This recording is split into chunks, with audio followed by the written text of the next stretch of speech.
श्री अनंत कोटि ब्रह्मांड नायक राजाधिराज सच्चिदानंद सद्गुरुनाथ श्री ब्रह्म चैतन्य महाराज की जय। सद्गुरु श्री ब्रह्मानंद महाराज की जय।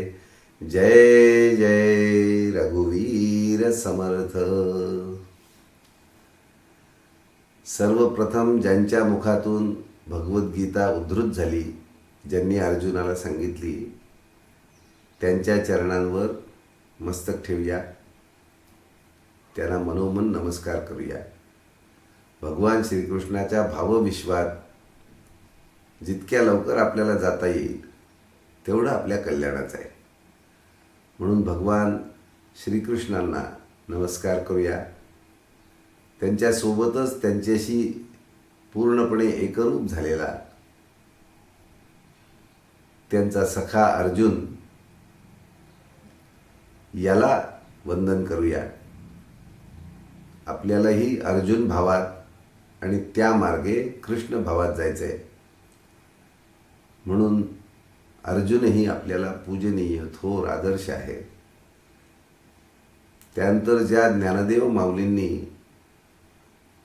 ही गीता आपल्यासाठी सुलभ करून, सोपी करून समाजामध्ये सखोल या गीतेचा संदेश पोहोचवला, त्या ज्ञानदेव माऊलींना मनोमन वंदन करून त्यांच्या भावमूर्तीचा आशीर्वाद घेऊया। आणि त्याही नंतर अलीकडील काळातले स्वामी स्वरूपानंद पावसचे, ज्यांच्या प्रतिभेच्या लेखणीतून हे इतकं गोड असं काव्यरूप अभंग ज्ञानेश्वरीचं रत्न आपल्या हाती आलंय, अनमोल रत्न हाती आलंय, त्यांना मनोमन प्रणाम करून, नमस्कार करून, आणि सर्वात शेवटी ज्यांच्या प्रेरणेने, ज्यांच्या ठिकाणी बसणाऱ्या चैतन्याच्या प्रेरणेने आज आपली ही चर्चा होते आहे, अभंग ज्ञानेश्वरीवर चिंतन होत आहे, त्या सर्व श्रोत्यांना, आत्ता आलेल्या नंतर येणाऱ्या सर्व श्रोत्यांना मनपूर्वक चरणी नमस्कार करतो। गेल्या वेळेला आपण 55व्या ओवीपर्यंत आलो होतो। आज तीच ओवी पुन्हा एकदा उद्धृत करून, पुन्हा एकदा म्हणून वाचून आपण पुढे जाऊया। ज्ञानदेव माऊली आपल्याला बोलल्या होत्या श्रोत्यांना, आता सावधान ऐका श्रोतेजन, कथा जी गहन भारताची। ज्ञानदेव माऊलींनी श्रोत्यांना विनंती केली होती। आणि हे सगळं आपण जे कथानक पाहतो आहोत, मुख्य महाभारताचं कथानक, गीतेचं, जिथे गीता सांगितली गेली, त्यानंतर ज्ञानदेव माऊलींनी श्रोत्यांसमोर जे विवेचन केलं, ज्यातून ही ज्ञानेश्वरी निर्माण झाली, त्या ज्ञानेश्वर माऊलींना आज आपण सांप्रत काळात आपल्या मनाच्या शक्तीने घेऊन येऊ शकतो। आपण सगळ्यांना घेऊन त्यांच्या दैवी संगतीत भगवान श्रीकृष्ण, अर्जुन, ज्ञानदेव माऊली आणि स्वामी स्वरूपानंद आणि आपले सद्गुरू गोंदवलेकर महाराज तर आपल्यासोबत आहेतच, अशा सगळ्यांच्या सत्संगामध्ये आपण आहोत, असा जर आपण भाव ठेवला, प्रयत्न केला, तर आपलं श्रवण हे अत्यंत सूक्ष्म, सतेज आणि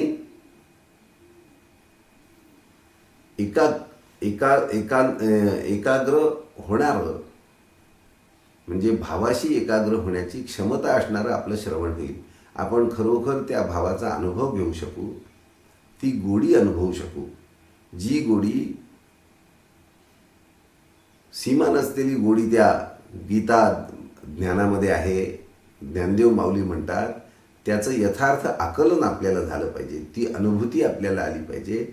म्हणून या सगळ्यांच्या संगतीत त्या सगळ्यांना वंदन करून आपण आज या चिंतनाची सुरुवात करूया. माऊलींनी सांगितलंय, आता सावधान ऐका श्रोते जन, कथाजी गहन भारताची. महाभारताची कथा ही वरवरचं कथानक नाही आहे, कोणाच्या कल्पनेत आली म्हणून. जशा कादंबऱ्या असतात, काल्पनिक कथा असतात, तशी ही नसून ही गहन तत्वज्ञान देणारी, गहन दृष्टी प्रदान करणारी अशी ही कथा आहे.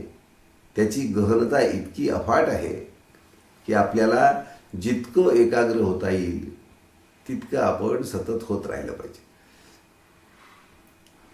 विवेक वृक्षांचे, आता ही गीता माऊली कशी आहे?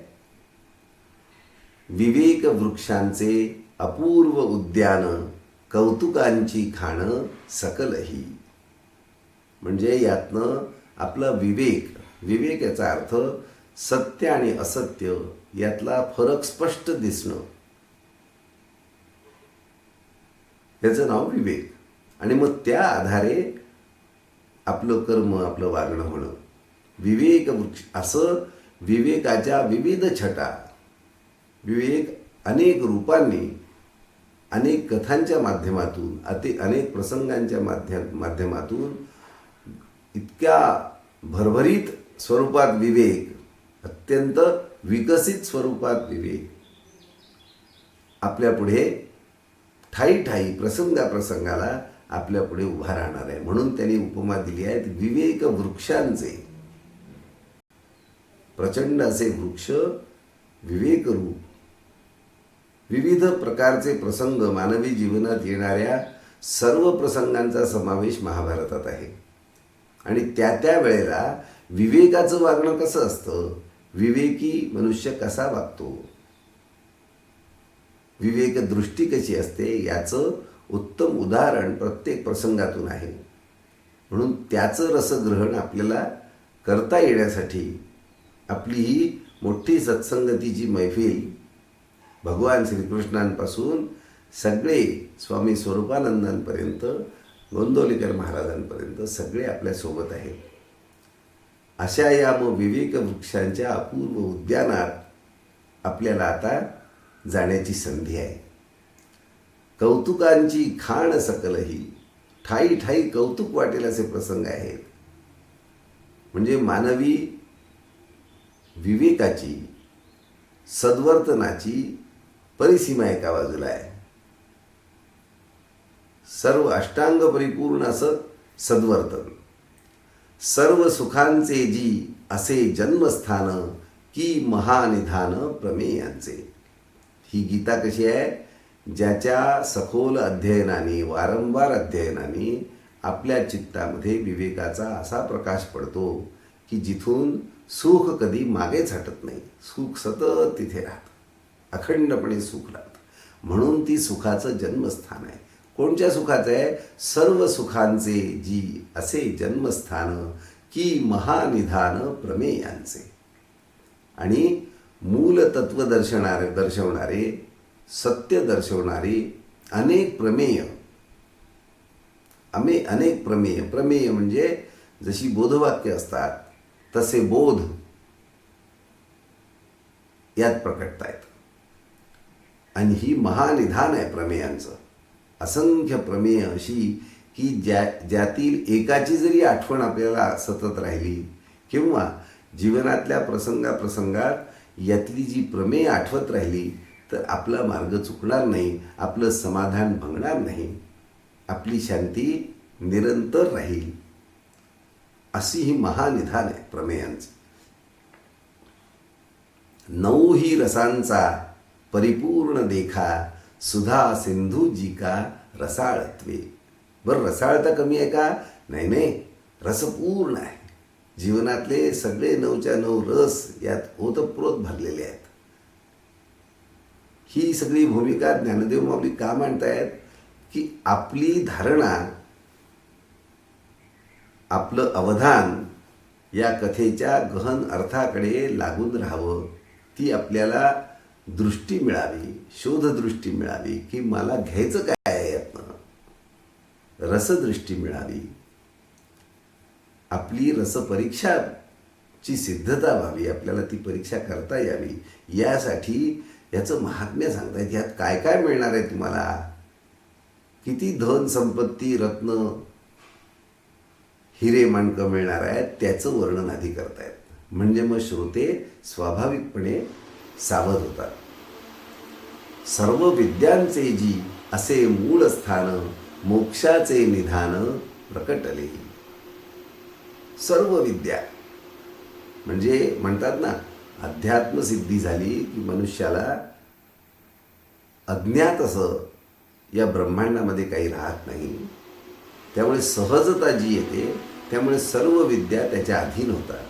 आणि या विद्यांचं मूळ स्थान ही गीता आहे. गीतेमधून या विद्यांचं आकलन होतं. मोक्षाचे निधान प्रकटले. मोक्षाची ठेव जशी गीता पचनी पडत जाईल, गीतेचा तत्वार्थ पचनी पडत जाईल, तसं तसं आपल्याला मोक्षाची ठेव तिथे ठेवली आहे. मुक्तता, या जीवनाच्या कटकटीतून मुक्तता, कर्तव्यातून नाही, कटकटीतून मुक्तता, त्रासातून मुक्तता सहज प्राप्त होईल. इतका मोठा रसाचा, ज्ञानाचा, कौतुकाचा, विवेकाचा असा ठेवा या गीतेमध्ये आहे.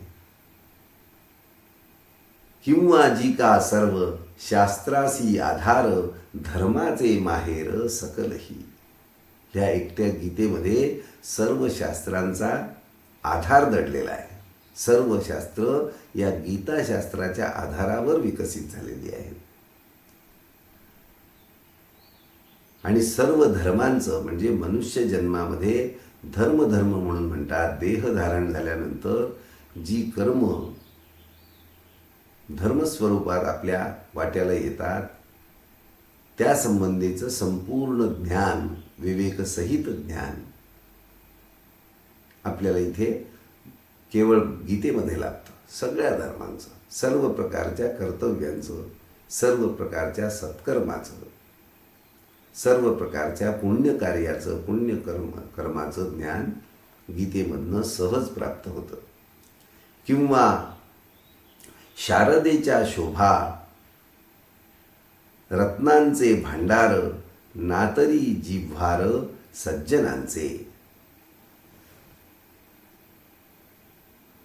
आपण आत्ताच बोललो तसं उपमा देण्यामध्ये ज्ञानदेवांचा हात तर कोणीच धरू शकत नाही. किती प्रकारच्या उपमा. हेतू एकच की श्रोत्यांच्या आणि वक्त्याच्या देखील मनावर त्याचा प्रभाव निर्माण होऊन गीतेकडे त्याचं चित्त एकाग्र होईल, गीतार्थाकडे त्याचं चित्त एकाग्र होईल. यासाठी हे सगळं, ही खऱ्या वक्त्याची खूण आहे. जो विषय आपण मांडणार आहोत त्या विषयासंबंधीचं महात्म्य, या विषयाचं महत्त्व आपल्या जीवनात काय आहे याचं नेमकेपणाने वर्णन, विस्तृत वर्णन करणं हा पहिला भाग कोणत्याही वक्त्याच्या व्याख्यानाचा असतो. तो ज्ञानदेव माऊली भरभरून दिलखुलास ऐसपैस करतायत.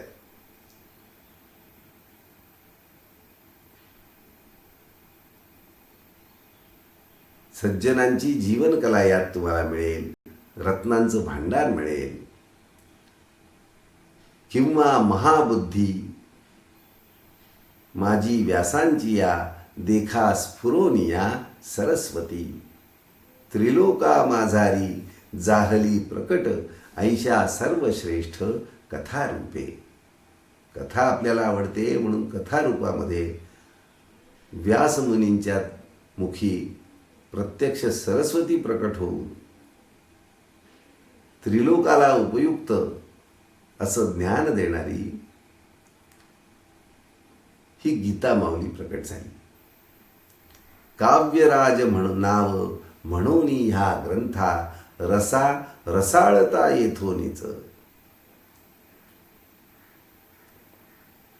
काव्यराज या ग्रंथाला म्हणतात. सर्व काव्यांचा राजा शोभेल असं हे काव्य. रसा रसाळता येथोनीच, रसालाही रसाळता येण्याचं एक सर्वश्रेष्ठ अधिष्ठान. त्रिलोका माझारी जाहली प्रकट ऐशा सर्वश्रेष्ठ कथारूपे. का पावली शब्दश्री येथे सतशास्त्रता, वाढली मृदुता महाबोधी. पावली शब्दश्री, शब्दांना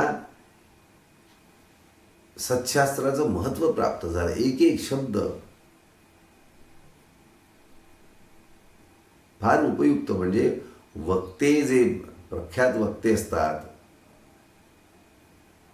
अत्यंत विद्वान वक्ते जे असतात, ते शब्द तर आपण बोलतो तेच बोलतात, पण त्या शब्दांची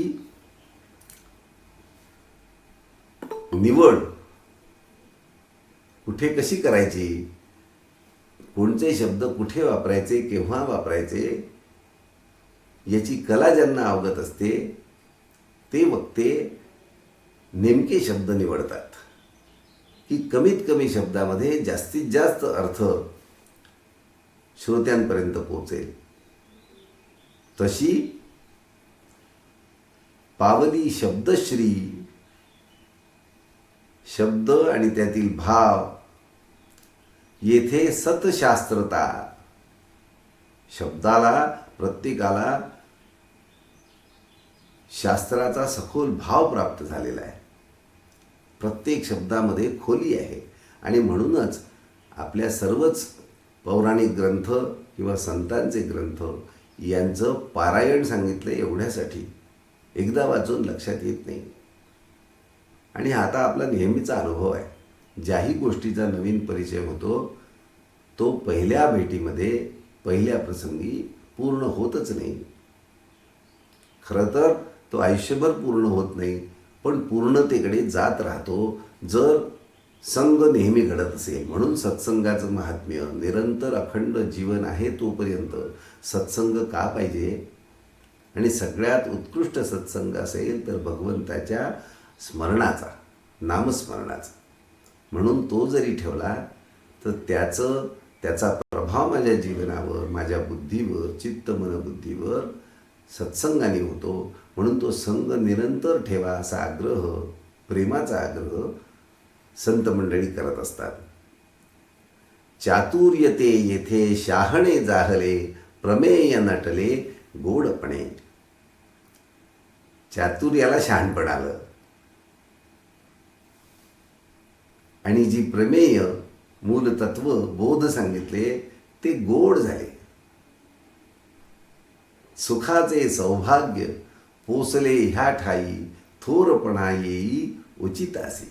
म्हणजे जे आपण थोरपण, उचित, सौभाग्य, सुंदरता, सद्गुण असे जे जे म्हणून गुणवाचक शब्द वापरतो त्यांनाही वेगळी झळाळी आली जेव्हा ते भगवद्गीतेमध्ये, ज्ञानेश्वरीमध्ये प्रकट झाले. येथे माधुरीसी आली मधुरता, तेवी सुरेखता शृंगारासी. प्रत्येक गोष्टीची परिसीमा गाठली. कलेसी कौशल्य प्राप्त झाले भले, पुण्यातेज आले आगळेची.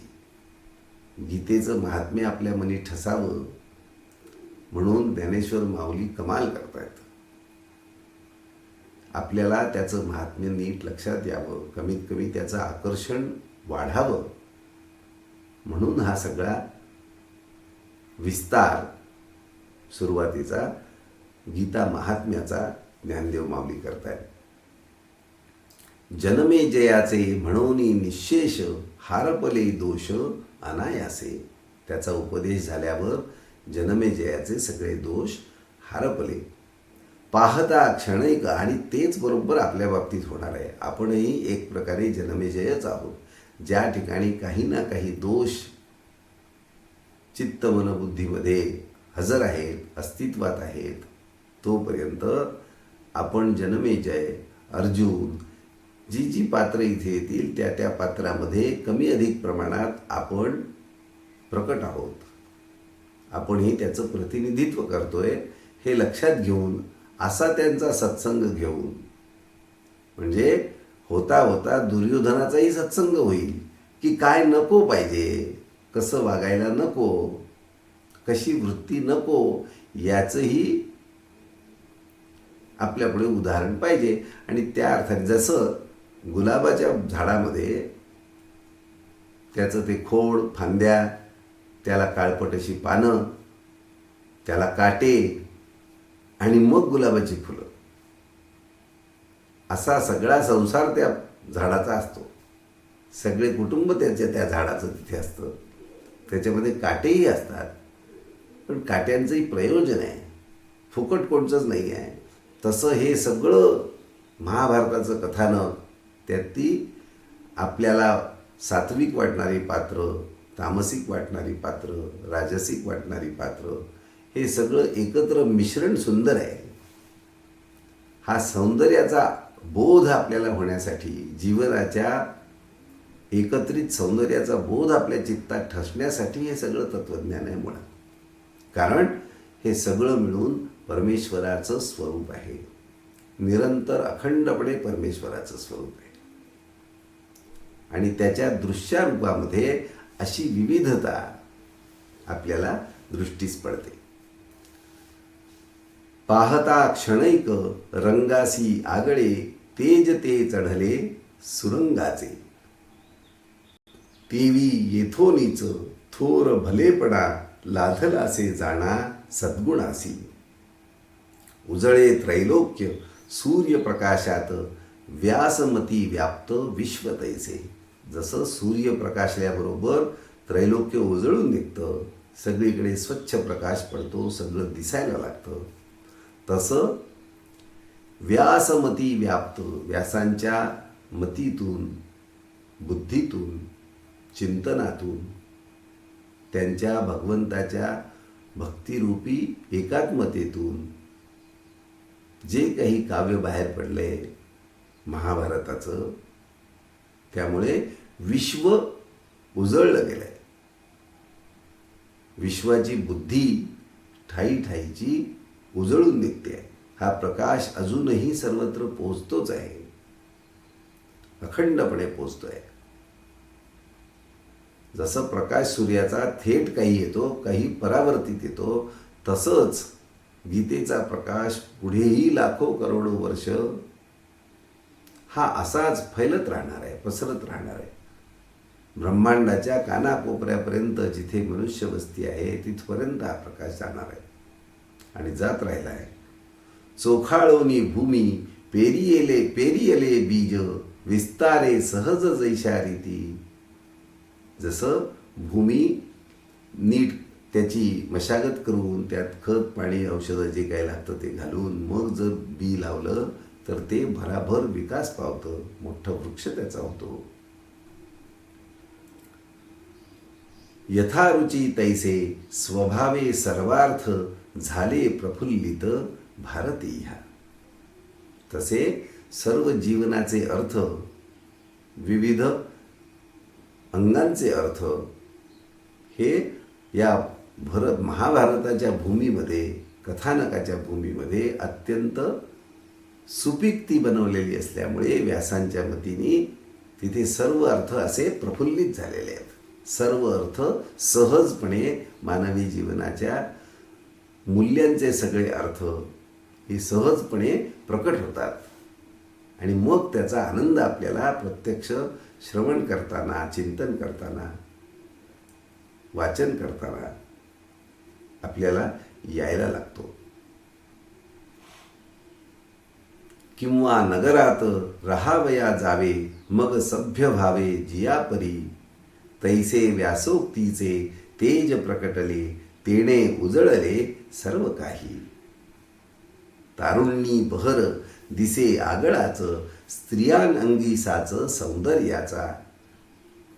नातरी वसंती म्हणजे विशेष प्रकारे सर्व अर्थ, सर्व गुण विशेष पातळीवर अतिसामान्य, असीम अशा मोठ्या पातळीवर प्रभावीपणे प्रकटलेले आहेत गीतेमध्ये. जो तिथे निरंतर गीतेसोबत राहील, गीतेमध्ये राहील, भ्रमत राहील, भ्रमण करीत राहील, त्याला हळूहळू हळूहळू ती दृष्टी प्राप्त होईल. अत्यंत उदात्त दिव्य असे जीवनाचे अर्थ उलगडायला लागतील.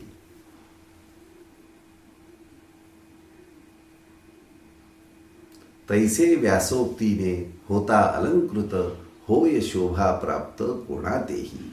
एकदा व्यासांच्या या काव्याचा, महाभारत काव्याचा, गीतेचा बोध जसा व्हायला लागला तशी त्या जीवाला शोभा प्राप्त होते, दिव्य शोभा प्राप्त होते. आणि ती शोभा कशामुळे असते? मानवी जीवनाचं यथार्थ खरं खरं ज्ञान प्राप्त झाल्याची.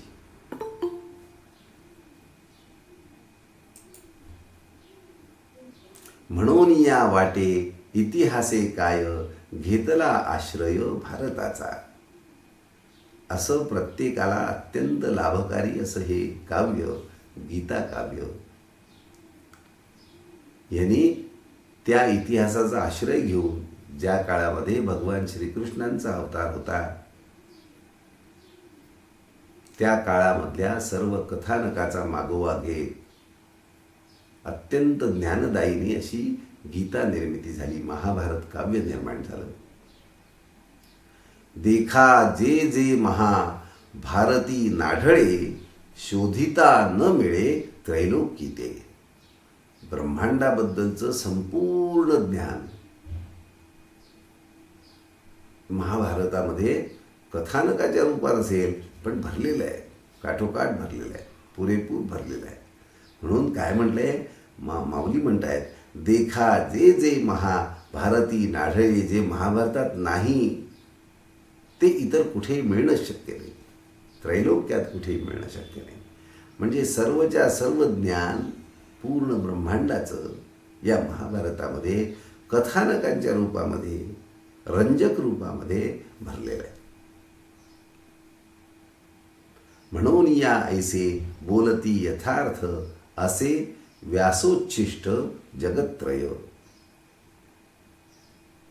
म्हणजे व्यासांच्या मुखातून आलेलं असल्यामुळे व्यासोच्छिष्ट हे पूर्ण ब्रह्मांड व्यासांच्या मुखातून याचं परिपूर्ण ज्ञान बाहेर पडलेलं आहे. ऐका परमार्था जी का जन्मस्थान, सर्वारसी पूर्ण जगा माझी. परमार्थ म्हणजे काय? परमार्थ हा रूढार्थाने खूप वेळा वापरल्याने आपल्या त्याच्या अर्थाकडे लक्ष जात नाही, भावाकडे लक्ष जात नाही. परमार्थ म्हणजे जीवनाचा परम अर्थ, एकमेव अर्थ. या जीवनाचा नक्की काय आहे, त्याचा जन्म, त्या अर्थाचा जन्म कुठे होतो? गीतेमध्ये होतो. त्या परमार्थाचा विकास आपल्या चित्तामध्ये, आपल्या मनामध्ये गीतेच्या पठनाने, गीतेच्या अभ्यासाने होतो.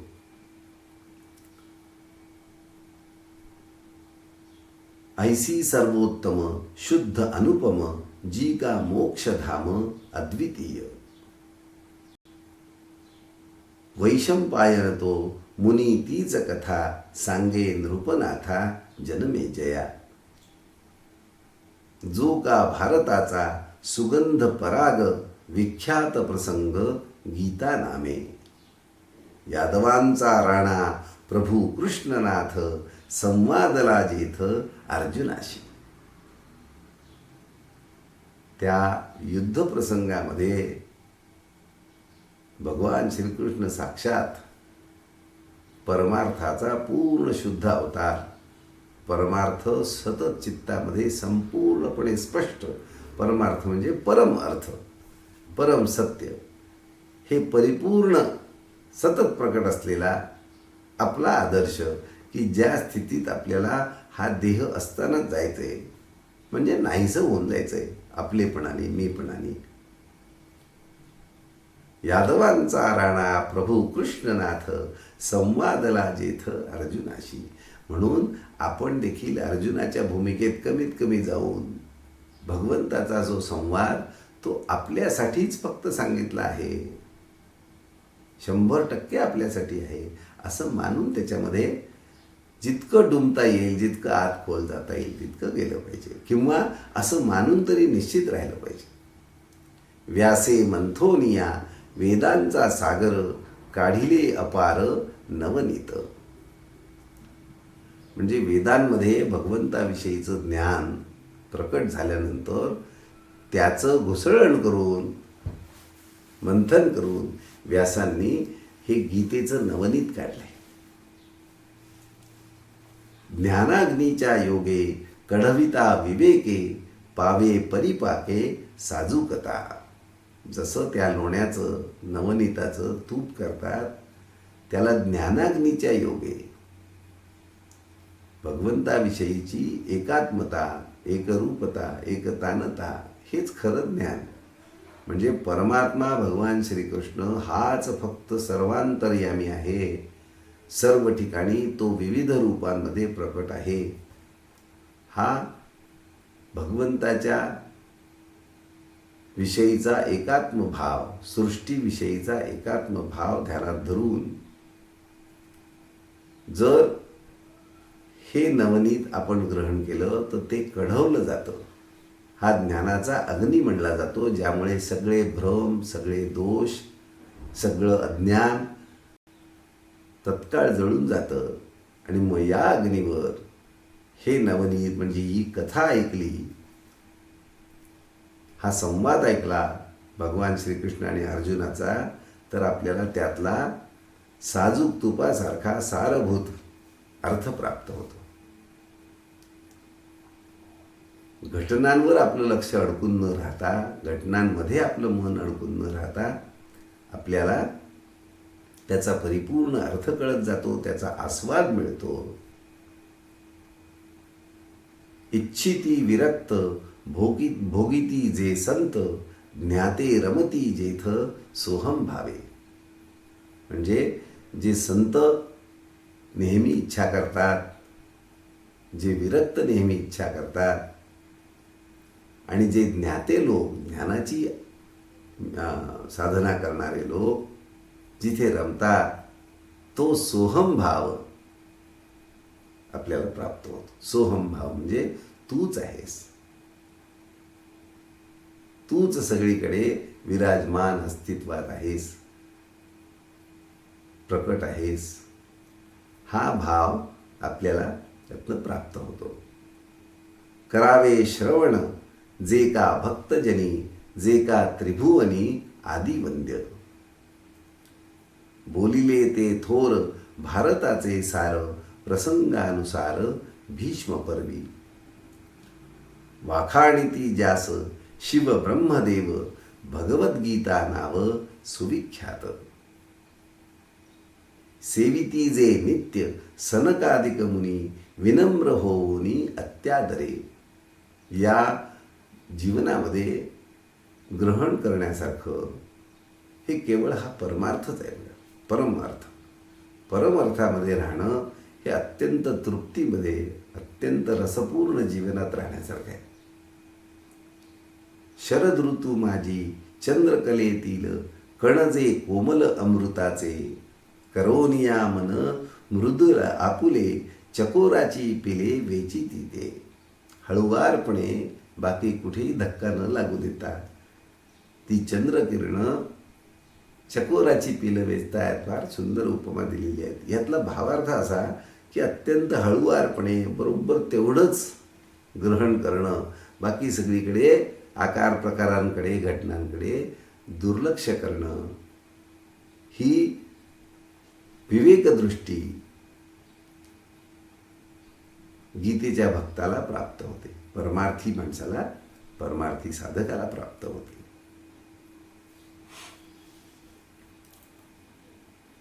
तैसीच ही अति हळुवारपणे कथा श्रोतृजने अनुभवावी.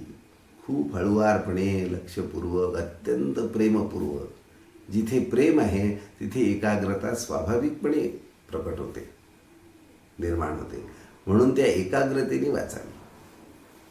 एक काम म्हणून नुसतं करायचं म्हणून गीता वाचायचं ठरवलंय वगैरे अशा भूमिकेत चालू तर करावी, पण चालू झाल्यानंतर जो भाव ज्ञानेश्वर माऊली आपला तयार करायचा प्रयत्न करतायत या सुरुवातीच्या ओव्यांमध्ये, तो भाव अत्यंत हळूवार, अत्यंत प्रेममय भाव, की ज्या भावामध्ये आपण या गीतेकडे जर पाहायला लागलो तर त्यातला तत्वबोध, त्यातलं सार, त्यातलं अत्यंत मधुर गोड जीवन कल्याण साधणारं असं जे नवनीत आहे किंवा साजूक तूप आहे ते आपल्याला चाखायला मिळेल.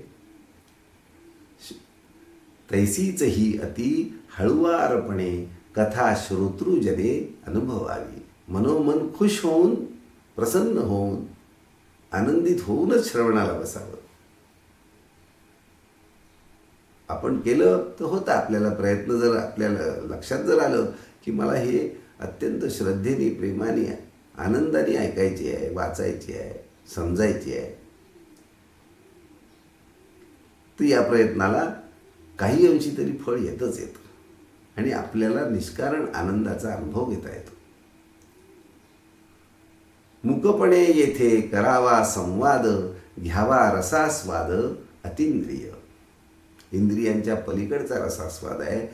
हे अध्यात्म काय, परमार्थ काय, भगवंताची साधना काय, ही सगळी साधनं आपल्याला तो अतींद्रिय अनुभव, जो इंद्रियांच्या मार्फत मिळू शकत नाही, तो अखंड टिकणारा अनुभव मनाच्या, चित्ताच्या, बुद्धीच्या ठिकाणी प्रस्थापित करण्याची सगळी साधनं आहे अध्यात्माची. म्हणजे मग जीवनाची फिकीर राहत नाही. बोलाची या आधी प्रमेयाची खूण, घ्यावी आकळून यथार्थत्वे. म्हणून आपलं चिंतन जे चालतं त्याचं अधिष्ठान, त्याची सुरुवात, त्याचा उगम, हा मूळ प्रमेय काय आहे? मूळ प्रमेय खूप सोपं आहे हो. म्हणजे मूळ प्रमेय म्हणून काही आणखीन कठीण, किचकट नाही आहे, क्लिष्ट नाही आहे. मूळ प्रमेय आहे सोहमभाव. तूच आहेस सर्व ठिकाणी, सर्व रूपांमध्ये, सर्व काळी, फक्त तू आहेस. हा सोहमभाव. या सोहमभावाची प्राप्ती आपल्याला करायची आहे. मग प्रमेय काय आहे? सोहमभाव. म्हणून मग योग्य अयोग्य कोणत्याही प्रकारचे भेद चित्तामध्ये राहत नाही.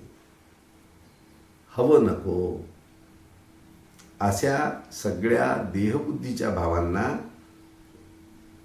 चांगलाच लगाम लागतो जर सोहम भावामध्ये प्रमेय लक्षात ठेवून. म्हणून ते काय म्हणतात, आपल्याला ते ऐकून आहे, बोला आधी, आपल्या त्या ज्ञानेश्वरी नित्यपाठात आहे, बोला आधी झोंबीजे प्रमेयासी. बोल म्हणजे कोणते? प्रत्यक्ष बोलणं, काही सांगणं, प्रकट करणं, व्यक्त करणं. दुसरं मनामध्ये कल्पना करणं, मनामध्ये विचार करणं. हे सगळे बोल आहेत. हे बोल मौनातले असोत नाही तर प्रकट असोत वैखरीचे. पण हे जे जे चिंतन माझ्या चित्तात चालतं त्या सर्वांच्या उगमाला, सुरुवातीला मुख्य प्रमेय ठासून ठेवून द्यावं. तोच आधार ठेवावा माझ्या चिंतनाचा. म्हणजे इतस्तता विचार भटकत नाहीत, भ्रमात जात नाहीत. दृश्याच्या रंग, रूप, आकार, प्रकारांमुळे ते फसत नाहीत. म्हणून इथे आपण आज थांबूया. बोलाची या आधी प्रमेयाची खूण, घ्यावी आकळून यथार्थत्वे. कोणचंही साधन करत असताना, कोणचंही वाचन, मनन, चिंतन, उपासना करीत असताना प्रमेय घट्ट धरून ठेवण्याचा अभ्यास करावा. सोहमभाव. तूच आहेस, तूच आहेस, तूच आहेस, हा भाव धरून ठेवावा असं महाराज सांगतायत.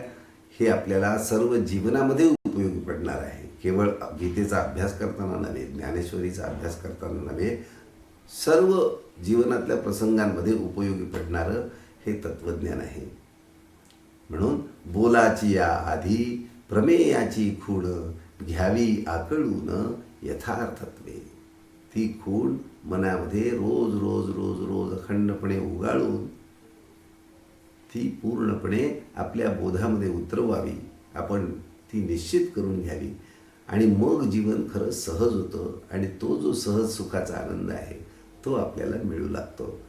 ह्या सगळ्या आपल्या उपासनेमागचा, साधनांमागचा एकच हेतू आहे, ते प्रमेय आपल्या चित्तवृत्तीमध्ये सिद्ध होणं, प्रस्थापित होणं.